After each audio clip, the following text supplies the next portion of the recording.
Your next speaker in this contest for a seat in the United States Senate needs no introduction in the state of Illinois, north, south, east, or west. Mr. Lincoln's skills as a lawyer, as a representative of the United States Congress, and as a champion of the noblest virtues of our democracy are known to us all. Therefore, and without further ado, it gives me the deepest pleasure to present the Honorable Abraham Lincoln.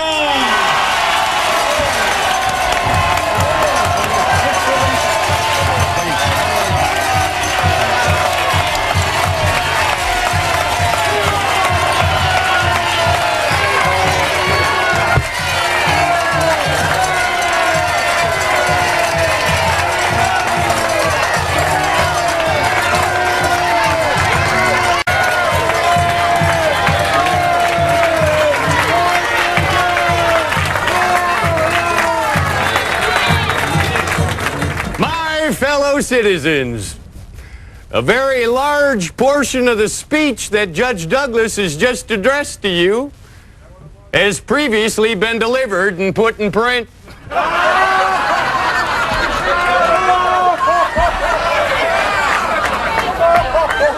I don't mean that for a hit upon the judge at all.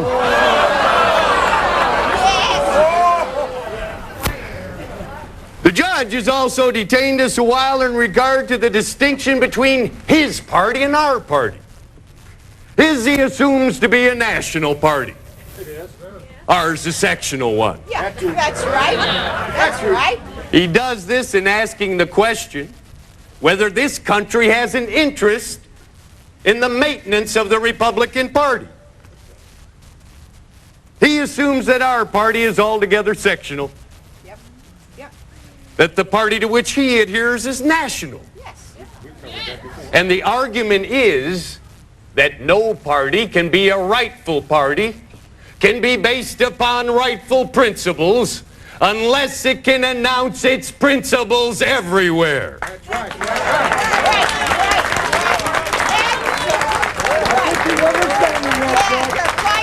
Well, I understood that at one time the people of Chicago would not let Judge Douglas preach a certain favorite doctrine of his.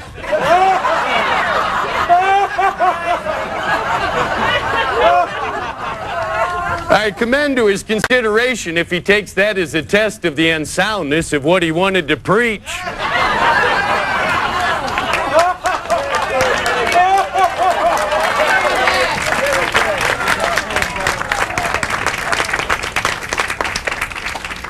There's another thing to which I wish to ask attention for a little while on this occasion.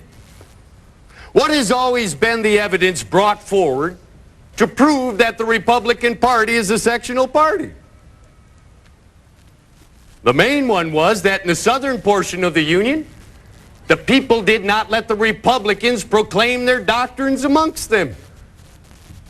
That has been the main evidence brought forward, that they had no supporters, or substantially none in the southern portion of the Union. The South have not taken hold of our principles as we announce them, nor does Judge Douglas now grapple with those principles. We have a Republican platform laid down in Springfield in June last, stating our position all the way through the questions before the country. We are now far advanced in this canvass. Judge Douglas and I have made perhaps 40 speeches apiece. And we have now, for the 5th time, met face-to-face in debate. Judge Douglas turns away from the platform of principles to the fact that he can find people somewhere who will not allow us to announce those principles.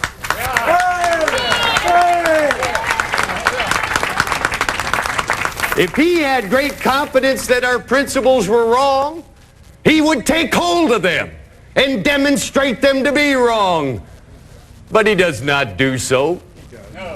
The only evidence he has of their being wrong is in the fact that there are people somewhere who will not allow us to preach them.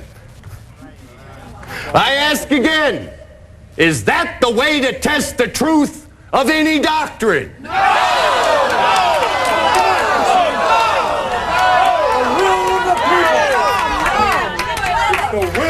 I ask his attention to the fact that by the rule of nationality, he himself is fast becoming sectional. Stop it. Stop it. I ask his attention to the fact that his speeches would not go as current now south of the Ohio River as they have formerly gone there.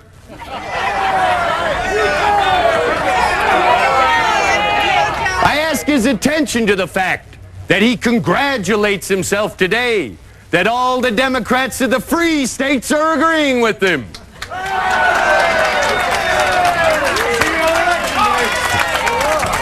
While he omits to tell us that the Democrats of any slave states agree with him.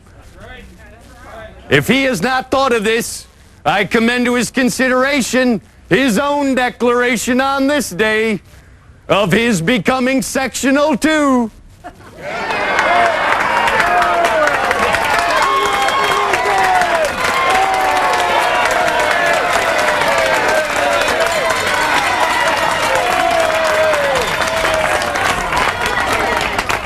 I see it rapidly approaching. Whatever may be the result of this ephemeral contest between Judge Douglas and myself, I see the day rapidly approaching when his pill of sectionalism, which he has been thrusting down the throats of Republicans for years past, will be crowded down his own throat.